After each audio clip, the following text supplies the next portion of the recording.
যে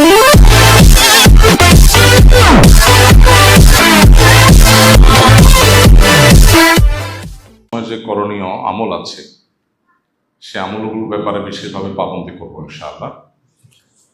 একজন মুসলমান তার জীবনের মূল লক্ষ্যই হলো জান্নাতে যাওয়া, আল্লাহকে সন্তুষ্ট করা। আর জান্নাতে যাওয়ার জন্য সে যত রকমের পরিবেশ পরিস্থিতি তৈরি হবে, প্রত্যেকটা ইস্যুতে সে তার জান্নাতে যাওয়ার পথ খোঁজার চেষ্টা করবে। কি কাজ করলে আল্লাহ খুশি হবেন, কি কাজ করলে নেক আমলের পাল্লা ভারী হবে, কি কাজ করলে তার নেক আমলটা সেফ এবং নিরাপদে থাকবে, বদামল থেকে বেঁচে থাকবে। ইমানদার সেটার অনুসন্ধানে সবসময় সচেষ্ট থাকবে, কারণ ইমানদারের দৃষ্টি দুনিয়ার খুবই ছোট সংক্ষিপ্ত জীবনের সুখ শান্তি নয়, তার আসল দৃষ্টি হলো জান্নাত পর্যন্ত। যেহেতু জান্নাত পর্যন্ত দৃষ্টি, এজন্য সে বৃষ্টি হোক কিংবা খরা, বর্ষা হোক কিংবা শীত, দুঃখে থাকুক কিংবা সুখে, সর্বাবস্থায় সে অনুসন্ধান করবে, খুঁজে বেড়াবে যে কোন কাজে তার রব সন্তুষ্ট হবেন এবং কোন কাজে সে জান্নাতের দিকে অগ্রসর হবে। এই জন্য বৃষ্টি বাদলের এই সময়টাতে আমাদের রব সন্তুষ্ট হবেন, খুশি হবেন, আমাদের জান্নাতের পথ সুগম হবে যদি আমরা এই সময়টাতে আল্লাহ নবী মুহাম্মদ সাল্লাল্লাহু আলাইহি সাল্লামের বাতানো সুন্নাহগুলোকে আমল করি। এর মাধ্যমে শুধু জান্নাতে যাওয়ার পথই সুগম হবে না, আল্লাহ রাব্বুল আলামিন দুনিয়াতেও আমাদেরকে হায়াতে তৈয়্যিবা বা পবিত্র সুখময় স্বাচ্ছন্দ্যময় জীবন দান করবে। প্রাচুর্য এক জিনিস, আর সুখ আর স্বাচ্ছন্দ্য আরেক জিনিস। অনেক প্রাচুর্য, অনেক সহায় সম্পদ, অনেক নিজের মনের মতো করে জীবনটাকে সাজিয়ে ফেলতে পারা, স্বপ্নের মতো করে সবকিছু করে ফেলতে পারা, এটা আর আল্লাহ রাব্বুল আলামিন প্রদত্ত সুখ দুটা সবসময় এক হয় না। অনেক সময় দেখা যায় প্রাচুর্য আছে কিন্তু সুখ শান্তি নেই। তো আল্লাহ তাআলা কোরআনে কারীমে বলেছেন, মান আমিলা মিনকুম সালিহান মিন যাকারিন আও উনসা ফালানুহয়িন্নাহু হায়াতান তাইয়্যিবা। নারী হোক আর পুরুষ হোক, যারা নেক আমল করবে আল্লাহ তাআলা তাদেরকে পবিত্র জীবন দান করবেন, সুখময় জীবন দান করবেন। এই জন্য দুনিয়া এবং আখিরাত উভয়টা সুখের জন্য সুন্নাহ খুঁজে পাবো আমরা ইনশাআল্লাহ। বৃষ্টির সময়ের সুন্নাহগুলো কি ভাই? বৃষ্টির সময় আমরা কি করব? প্রথম আমল হলো বৃষ্টির সময় দোয়া পড়ব। একটা বিশেষ দোয়া আছে, আল্লাহুম্মা সাইয়্যিবান নাফিআ। আজকে কি কেউ এই দোয়াটা পড়েছি আমরা? আমি বলার আগ পর্যন্ত পড়েছেন কেউ? মাশাআল্লাহ, খুব ক্ষীণ কণ্ঠে যেই শোনা যাচ্ছে, অর্থাৎ খুবই অল্প স্বল্প মানুষ হয়তো পড়েছে। অথচ দোয়াটা আমরা বেশিরভাগ মানুষই জানি, আওয়াজ শুনে বোঝা গেল আমাদের সবারই জানা দোয়াটা। তো জানা জিনিসটা আমল হয় না, এই জন্যই ওয়াযাক্কির ফাইন্না যিকরা তানফাউল মুমিনিন। আমরা একে অন্যকে স্মরণ করাই দিব। আমাদের দাওয়ার টিচাররা, অন্য ভাইয়েরা, বিভিন্ন হোয়াটসঅ্যাপ গ্রুপে অন্য সহকর্মীদেরকে আমরা আল্লাহর জিকির, আল্লাহর স্মরণ, জান্নাতের পথে বিষয়গুলোকে স্মরণ করাবো। কারণ শয়তান সে সর্বক্ষণ তার নিরলসভাবে কাজ চালিয়ে যাচ্ছে আমাদেরকে জাহান্নামে নেওয়ার জন্য। অতএব আমাদেরও নিরলসভাবে চেষ্টা চালাতে হবে সেটা ঠেকাবার জন্য। এই জন্য একে অন্যকে স্মরণ করাবো ইনশাআল্লাহ। বৃষ্টির সময় আমরা দোয়া করবো, আল্লাহুম্মা সাইয়্যিবান নাফিআ। আল্লাহ উপকারী বৃষ্টি দান করুন, আল্লাহ উপকারী বৃষ্টি দান করুন।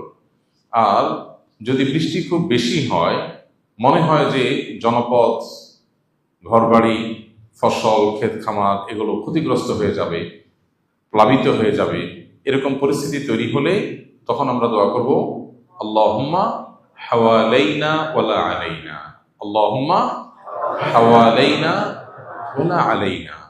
আল্লাহ পাহাড়ে, পর্বতে, নদী নালাতে যেখানে বৃষ্টি হলে পরিবেশ শান্তও থাকবে, আবার আমাদের প্লাবনের সমস্যা হবে না, বন্যায় ক্ষতিগ্রস্ত হব না, সেসব জায়গায় বৃষ্টি দেন।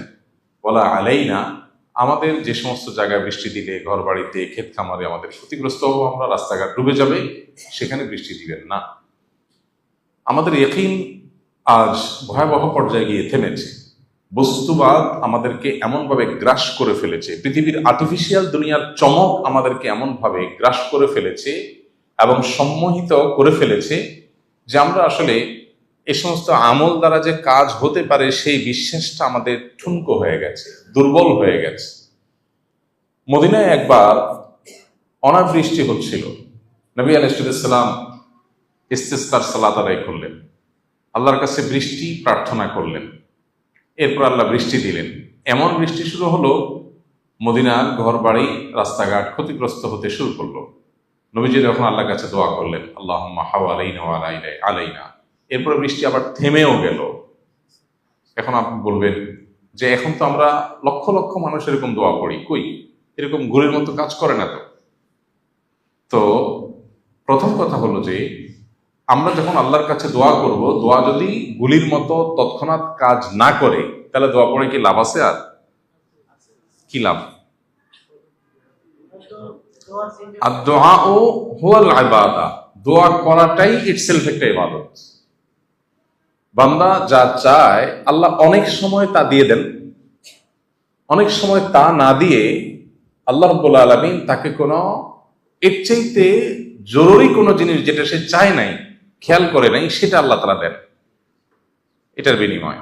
আবার অনেক সময় দোয়ার বিনিময় দুনিয়াতে কিছুই না দিয়ে এটা জমা রাখেন, আখিরাতে তার বিনিময় আল্লাহ তাআলা দেন। বান্দার দোয়া যদি যথাযথভাবে হয়, দোয়া বিফলে যাওয়ার কোনো কারণ নাই। তো এই জন্য ইমানদার বান্দা আল্লাহর কাছে দোয়া করেই যাবে এবং দৃঢ় বিশ্বাস রাখবে যে আল্লাহর কাছে দোয়া বিফলে যায় না। এই জন্য বৃষ্টির সময় আমরা এ দুটি আমল করবো ইনশাআল্লাহ। বৃষ্টি হলে আল্লাহুম্মা সাইয়্যিবান নাফিআ, অতিবৃষ্টি হলে আল্লাহুম্মা হাওয়ালাইনা ওয়ালা আলাইনা। তৃতীয় আমল হলো, বৃষ্টি যখন হয় বৃষ্টির নিচে দোয়া কবুল হয়। আর দোয়া ও তাহতাল মাতর, বৃষ্টির নিচে দোয়া করলে দোয়া কবুল হয়।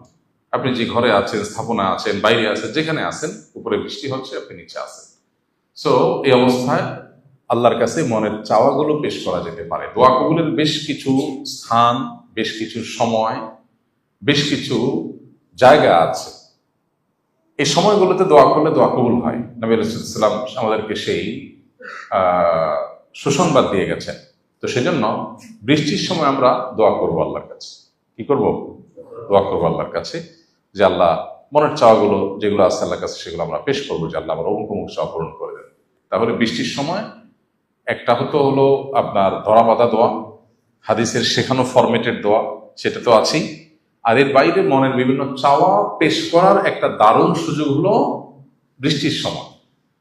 ভোর রাতে তাহাজ্জুদের সময় যেরকম দোয়া কবুল হয়, 5 ওয়াক্ত নামাজের পরে যেরকম দোয়া কবুল হয়, সফররত অবস্থায়, মুসাফির থাকা অবস্থায় যেরকম দোয়া কবুল হয়, তওয়াফ সাইরত অবস্থায় আরাফাতে যেরকম দোয়া কবুল হয়, ঠিক একইভাবে দোয়া কবুলের একটা গুরুত্বপূর্ণ মোমেন্ট বা সময় হলো বৃষ্টি চলাকালীন সময়। অর্থাৎ আপনি যে জায়গায় আছেন সেই জায়গায় যদি বৃষ্টি হয়, তাহলে ওই জায়গায় দোয়া করলে দোয়া কবুল হয়। এই জন্য আল্লাহর কাছে মনের দোয়াগুলো পেশ করবো ইনশাআল্লাহ। 4 নম্বর সুন্নাহ হলো বৃষ্টির মাঝে মধ্যে বৃষ্টি গায়ে লাগানো সুন্নাহ। বৃষ্টি গায়ে লাগানো এর মানে এইটা না যে আপনি শেয়াল ভেজা হয়ে ঠান্ডা লাগাই ফেলবেন। আমাদের তো বৃষ্টি গায়ে লাগে, সুন্নত আদায়ের নিয়তে বৃষ্টি গায়ে লাগানো হয়েছে কখনো? তাহলে আমলটা করবো ইনশাআল্লাহ। হালকা পাত্তা একটু লাগলো, বৃষ্টি লাগার ভেতরে কল্যাণ আছে। নবী রাসূলুল্লাহ সাল্লাল্লাহু আলাইহি ওয়াসাল্লামের কোনো সুন্নাহ থাকার মানেই হলো এর মধ্যে কল্যাণ আছে। তাহলে সেক্ষেত্রে মাঝে মধ্যে বৃষ্টি গায়ে লাগাবো। বিশেষ করে যদি কখনো গোসলের আগে সুযোগ থাকে, দেখা গেল বাইরে কোনো কাজ আছে, একটু কাজ করলেন, রাস্তাটা পরিষ্কার করে ফেললেন, হালকা একটু ভিজলেন, এসের পরে গোসল করে ফেললেন। অবশ্যই সচেতনতার সাথে যাতে ঠান্ডা লাগার মতো ভেজা না হয়, তাহলে বৃষ্টি গায়ে লাগানো এটাও কিন্তু সুন্নাহ। ঠিক একইভাবে বৃষ্টি যদি ভয়াবহ আকার ধারণ করে, বন্যা পরিস্থিতি হয়, তাহলে সেক্ষেত্রে একে অন্যের সহযোগিতা করতে হবে, একে অন্যের পাশে দাঁড়াতে হবে। আল্লাহ রাব্বুল আলামিন আরো যে সমস্ত আমলগুলো আছে, প্রতিটা পরিবেশ, প্রতিটা সময়ের, প্রতিটা পরিস্থিতির সময় আল্লাহ তাআলা আমাদেরকে করণীয় আমলগুলো করার তৌফিক দান